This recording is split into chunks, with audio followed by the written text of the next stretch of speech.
ফয়সালা? আমাদের যে সেন্ট্রাল মনিটরিং রুম যেটা আছে উপরে, আশা করি অনেকে দেখেছেন এর মধ্যে, পুলিশ হেডকোয়ার্টারের এই মনিটরিং সেলটা সবসময় কার্যকর থাকে। তবে স্পেশালি ঈদুল আজহা উপলক্ষে, ঈদের 7 দিন আগে এবং ঈদের 7 দিন পর পর্যন্ত এটা স্পেশালি আরও স্ট্রেনথেন করা হয়েছে। সেই হিসাবে লোকবল দেওয়া হয়েছে এবং মহাসড়কগুলো সার্বক্ষণিক মনিটরিংয়ের আওতায় আনা হয়েছে। তার সাথে পশুর হাটগুলো সমস্ত জায়গায়, আর যে সমস্ত জায়গায় এক্সপ্রেসওয়ে আছে, যমুনা ব্রিজ থেকে শুরু করে পদ্মা ব্রিজ, সব জায়গায় আমরা একটু বিশেষ যত্ন নিয়েছি।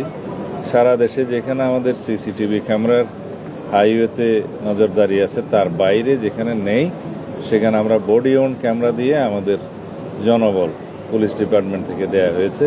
আমি নিজেই আজকে সেটা এখন চাক্ষুষ দেখলাম।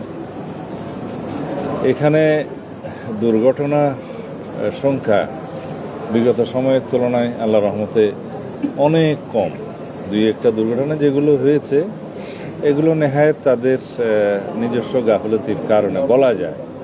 যেমন গতকালকে একটা দুর্ঘটনা হয়েছে, লোহার রড বহনকারী একটা ট্রাকে নওগাঁর কিছু লোক, এখানে হয়তো তারা ভাড়া সেভ করার জন্য ওই ছাদে উঠছে বা রডের উপরে উঠে যাত্রা করেছিল। সেই ট্রাকটা দুর্ঘটনায় পতিত হয়েছে।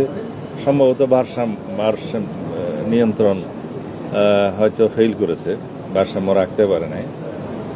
সেই হিসাবে তাদের অন দি স্পট তাদের অনেকেই মৃত্যু হয়েছে। তাদের 15 জন মনে হয়, আর 5-6 জন আহত হয়েছে। এটা অনেক দুঃখজনক ঘটনা। যদি যাত্রীরা নিজেরা সচেতন থাকে তাহলে এই দুর্ঘটনা এড়ানো সম্ভব। যাই হোক, আমরা সারা দেশে পশুর হাটে যাতে জাল নোটের ব্যবহার না হয় সেজন্য সচেতন আছি।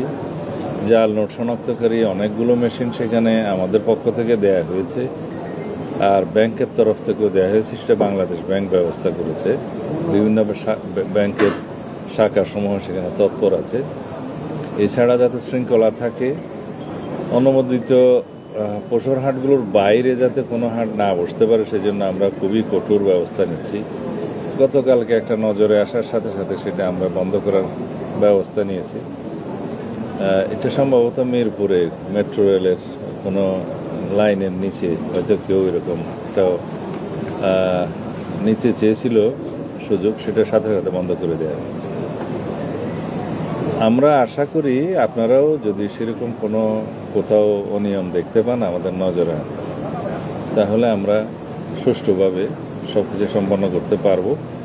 ঈদ পরবর্তী সময়ে 24 ঘন্টার ভিতরে যাতে বর্জ্য সরানো যায় সেজন্য আমরা ব্যবস্থা নিয়েছি। সিটি কর্পোরেশনগুলো, জেলা প্রশাসন এবং অন্যান্য জায়গায় পৌরসভা সবাই ব্যবস্থা নিয়েছে এবং স্যানিটারি ব্যবস্থা যাতে সুচারুরূপে সম্পন্ন হয় সেজন্য বিশেষ ব্যবস্থা নেওয়া হয়েছে এবার।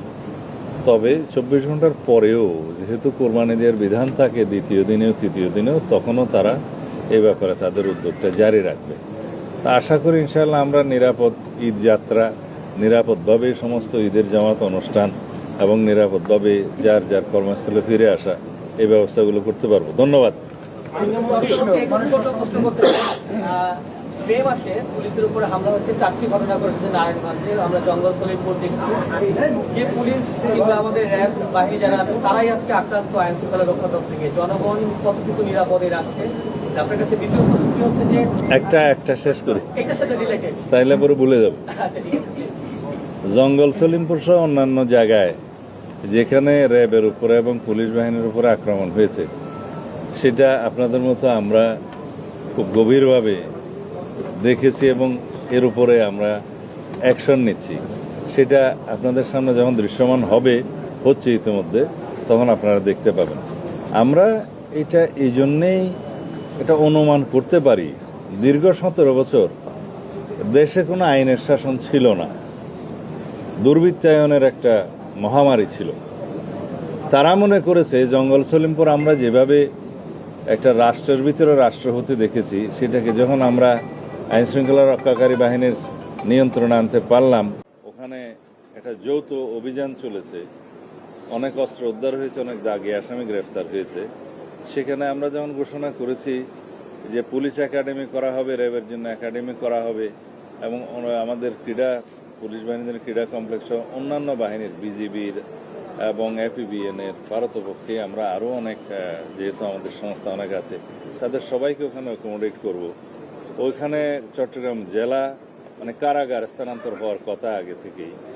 এই জায়গাটা একটা প্রশাসনিক এবং বিভিন্ন নিরাপত্তা বাহিনীর, শৃঙ্খলা বাহিনীর একটা হাব, ট্রেনিং সেন্টার হয়ে উঠবে। সেই জায়গাটায় যাতে সন্ত্রাসীরা তাদের যে আড্ডা ছিল সেটা আবার পুনরায় রাখতে পারে, সেজন্য তাদের চেষ্টা আছে। তবে তারা যে উদ্যত্ত আচরণ করেছে, যে দুঃসাহস দেখিয়েছে, সেটা আমরা খুব কঠোরভাবে নিয়ন্ত্রণ করব আগামী দিনে। আমি এখনই পরিকল্পনা ফাঁস করতে চাই না। ইনশাআল্লাহ দেশে আইনের শাসন প্রতিষ্ঠা হবে, সন্ত্রাসীদের অভয়ারণ্য যেখানেই থাকুক সেগুলো নির্মূল করা হবে। আমরা আশা করি আপনারা সবাই সহযোগিতা করবেন এবং সমাজের সর্বস্তরের মানুষ আশা করি আমাদের সেই উদ্যোগকে সমর্থন করবেন এবং সহযোগিতা করবেন। আমরা এই দেশে কোনোভাবেই সন্ত্রাসী, মাদক ব্যবসায়ী এবং চাঁদাবাজি এগুলো কোনো স্থান দেব না। এই ব্যাপারে আমরা জিরো টলারেন্সে আছি। ধন্যবাদ। আপনারা করছেন, কিন্তু যারা উত্তরবঙ্গের মানুষ বাড়ি যাচ্ছেন তারা প্রায় 12 ঘন্টা ধরে যমুনা টোল প্লাজাতে আসছেন। এই সমস্যাটা কি সমাধান করা যাচ্ছে না? মানে মনিটরিং কে কাজ না, এই সমস্যার সমাধান করতে গেলে কিছু আমাদের যান্ত্রিকভাবে, প্রকৌশলগতভাবে আমাদের কিছু উন্নত প্রযুক্তি ব্যবহার করতে হবে সামনে। কারণ এখন যাচ্ছে ম্যানুয়ালি টোল দিচ্ছে, তারপরে টিকিটটা নিয়ে যাচ্ছে, দীর্ঘ লাইন হয়ে যাচ্ছে। বাইরের দেশে অনেক জায়গায় আছে এটা অটোমেশন করা হয়েছে, যে এখানে গাড়িতে একটা কার্ড থাকবে, ওইখানে যে ডিজিটাল সিস্টেমে অটোমেটিক্যালি তার কার্ড থেকে টাকা কেটে নেবে, তাকে আর কোনো অপেক্ষা করতে হবে না। সেই দিকে আমরা বিষয়টা নিয়ে চিন্তা করছি, আশা করি ইনশাল্লাহ ভবিষ্যতে হবে। ব্যবহারকারীদেরকে যদি একটা ইনসেন্টিভ দেওয়া হয় তাহলে হয়তো তারা উৎসাহিত হবে সেগুলো ব্যবহার করার জন্য। আগে সরকারের তরফ থেকে সেই ব্যবস্থাটা নিতে হবে, সেটা আমি সড়ক পরিবহন মন্ত্রণালয়কে পরামর্শ দেব। আজকে আমি বিষয়টা খুব গভীরভাবে চিন্তা করেছি, আমাদের পুলিশ বাহিনীর পক্ষ থেকেও সেটা বলা হয়েছে, যদি অটোমেশন হয় তাহলে টুল প্লাজায় আর দীর্ঘ লাইন হবে না। মাননীয় মন্ত্রী, আমরা দেখতে পেয়েছি যে সীমান্তবর্তী এলাকা দহগ্রামের বেড়া নির্মাণ কেন্দ্রকে শূন্য একটা করা হয়েছে, সীমান্ত বাহিনী আসছে, ওই নিয়ে বিজিবি বিএসএফের মধ্যে একটা অবস্থান তৈরি হয়েছে। এই বিষয়ে সরকার থেকে কি ধরনের দিক নির্দেশনা দেওয়া আছে? এটা স্বাভাবিক প্রক্রিয়া। সীমান্তে যদি কোনো রকমের কোনো সময় সমস্যা হয় তখন ফ্ল্যাগ মিটিংয়ের মাধ্যমে সেটা আলাপ আলোচনার মাধ্যমে উভয় পক্ষে এটা সমাধান করা হয়। এমন কোনো বিষয় আমরা লক্ষ্য করি নাই যেটা আলাপ আলোচনার মাধ্যমে এখন সমাধান হচ্ছে না। আপনি যেভাবে বললেন, দুই একটা ঘটনা আমাদের নজরে এসছে, আমাদের বিজিবির ডিজি সাহেব সেগুলো তাৎক্ষণিকভাবে অ্যাড্রেস করেছেন এবং সীমান্তে যারা আমাদের অফিসাররা আছেন তারাও সেটা যথাযথভাবে জবাব দিয়েছেন। দুই একটা জায়গায় হয়তো পাল্টা গোলাগুলির ঘটনা ঘটেছে, সেটা স্বাভাবিক প্রক্রিয়া, এরকম হয়ে থাকে। তারপরে ফ্ল্যাগ মিটিংয়ের মাধ্যমে সেটা সমাধান হয়। এমন কোনো ঘটনা হয় না যেটা জাতীয়ভাবে উত্তেজনার সৃষ্টি হবে, সেরকম কোনো ঘটনা হয়নি। ধন্যবাদ। শেষ করো না। একদিন পর পবিত্র ঈদুল আজহা উদযাপিত হচ্ছে এবং তার 3 দিন পর লোকনাথ ব্রহ্মচারী তিরোধান উৎসব হচ্ছে নারায়ণগঞ্জের সোনারগাঁয়ে। সেখানে বিশ্বের বিভিন্ন দেশ থেকে হিন্দু পুণ্যার্থীরা আসে। সেখানে কোনো মেলার পারমিশন দেওয়া হয় না, কিন্তু একটি মহল সেখানে মদ, জুয়া এবং অশ্লীল নৃত্যের আসর বসানোর জন্য প্রস্তুতি নিচ্ছে। এখানে যেহেতু বিভিন্ন দেশের পুণ্যার্থীরা আসে, সেই বিষয়ে আপনাদের কোনো নির্দেশনা আছে কিনা, বা সেখানে এগুলো রোধ করতে কোনো উদ্যোগ নেওয়া হয়? এইরকম একটা বিষয় আমাদের নজরে এসছে, মাদারীপুর সম্ভবত, ওইখানে কুম্ভ মেলা একই সময়ে ঈদের সময় হয়তো টাইমটা কোইনসাইড করেছে। নারায়ণগঞ্জের বিষয়টা আমি এখনো সেভাবে জানি না, সোনারগাঁয়ে হতে পারে। কিন্তু আমাদের এই দেশে, সাম্প্রদায়িক সম্প্রীতির দেশে, আমরা সবারই ধর্মচর্চার স্বাধীনতাকে অক্ষুণ্ণ রাখার জন্য অবশ্যই আমাদের যথাযথ পদক্ষেপ নেব এবং জেলা প্রশাসন এবং পুলিশ প্রশাসনকে আমরা অনুরোধ করছি তারা যথাযথ ব্যবস্থা নেবে যাতে স্বধর্মাবলম্বী তারা নিজেদের ধর্মীয় কালচার অনুসারে তারা নিরাপদে তাদের সমস্ত আচার অনুষ্ঠান, ধর্মীয় আচার অনুষ্ঠান পালন করতে পারে। আশা করি কোনো সমস্যা হবে না। মাননীয় মন্ত্রী, শেষ প্রশ্ন। সাভারের মতো জায়গায় 96টা সিসি ক্যামেরা স্থাপন করে মাদক ব্যবসা চালানো হচ্ছে পুলিশের সামনেই। দীর্ঘদিন থেকেই মাদক ব্যবসা চলে আসছে। গত কয়েকদিন আগে আমাদের দেশ টিভির এক রিপোর্টার ওখানে নিউজ করতে গিয়ে আহত হয়েছেন এবং ওখানে আরো 2-1 জন আহত হয়েছেন।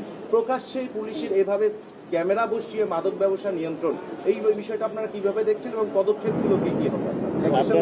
আপনার রিপোর্ট এবং তথ্যটা দেন, আমি এখনই ব্যবস্থা নেব। কোথায় আইজি সাহেবকে দেন, আমরা এখনই ব্যবস্থা নেব। তথ্য রিপোর্টটা দেন, আমরা এখনই ব্যবস্থা নেব। না, আমি বলছি যে তথ্যটা দেন, আমরা 24 ঘন্টার ভিতরে ব্যবস্থা নেব। আইজি সাহেব এখনই আছে, আমি ওনাকে নির্দেশ দিচ্ছি। আপনি দেন। পুলিশের কাছে সবকিছুই আছে। 3 জন পুলিশকে গতকালকে ক্লোজ করা হয়েছে, এখানে উদ্ধার করেছে সাংবাদিকদের আহত অবস্থায়। ঠিক আছে, তারপর আমি একটু স্পেসিফিক রিপোর্টটা পেলে আমার জন্য সুবিধা হবে। একটু দেন। সবকিছু করা হবে। বিগত 3 মাসে যেখানে যা হেনিয়াস ক্রাইম হয়েছে বা কিছু হয়েছে, সেগুলো আমরা সময় মতো সবকিছু পদক্ষেপ নিয়েছি। আশা করি সেটা আপনাদের নজরে আছে। এটাও করা হবে ইনশাআল্লাহ।